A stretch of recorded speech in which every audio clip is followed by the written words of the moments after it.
कर्णाली र सुदूरपश्चिमको ठाडी भाका यस क्षेत्रको जनजीवन भोगाई ऐतिहासिक पहिचानको एक अभिन्न अंग हो। ठाडी भाकाको जरा ऐतिहासिक सिजा उपत्यका र खस साम्राज्यसँग जोडिएको छ, जहाँबाट नेपाली भाषा र संस्कृतिको विकास भएको मानिएको छ।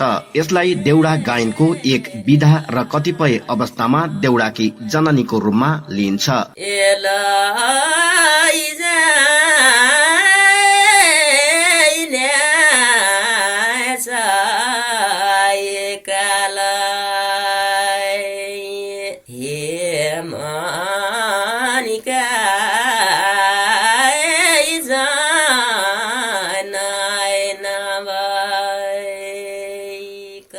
यो लिखित दस्तावेज भन्दा पनि पुस्तान्तरण हुँदै आएको मौलिक लोक साहित्य हो। यसले शताब्दीदेखि सुदूर र मध्यपश्चिमको समाजको इतिहास बोकेको छ।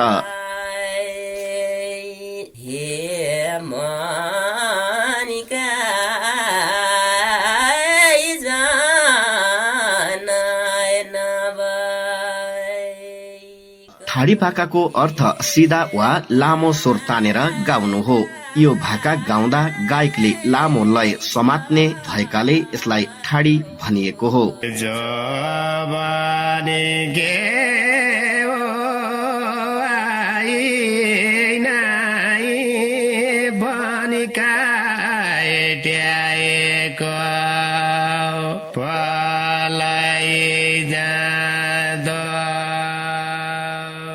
एकल गायन गाउन सकिने पराय यो गीत बाजा बिना नै एक्लै वा युगल स्वरमा पनि गाउन सकिन्छ।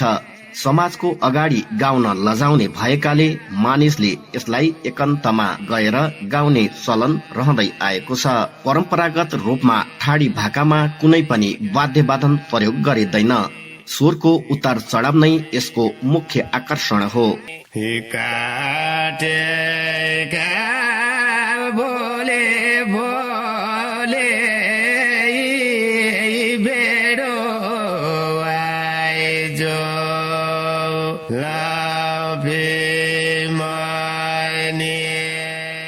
घाँस दाउरा गर्दा भिर पाखामा वा गाई गोठालो जाँदा मनको बिरह वा एक्लोपन मेटाउन गाइने हुनाले यसलाई वनगीत पनि भनिँदै आएको छ।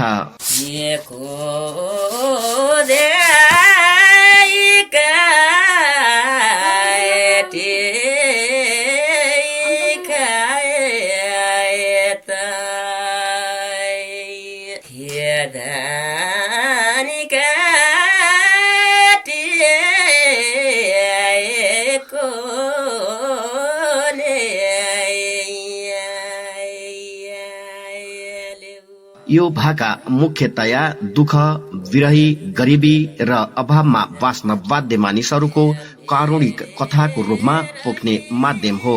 गायकले प्रकृतिलाई आफ्नै साथी सम्झेर डाँडा पाखा र सरसुरुङ्गीहरूलाई साँची राख्दै आफ्ना भाकाहरू सुनाउने यो एउटा विधा हो।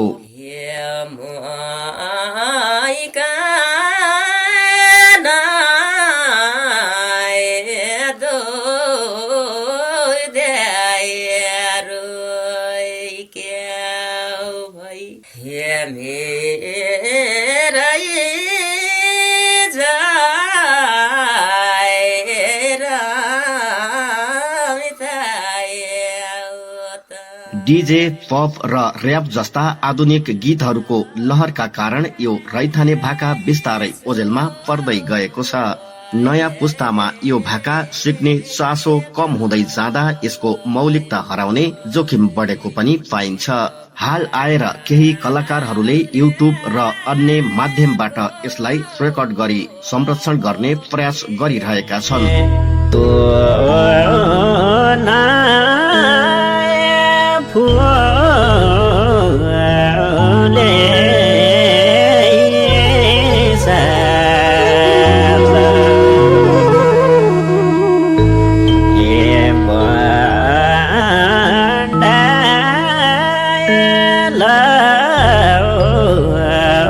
सा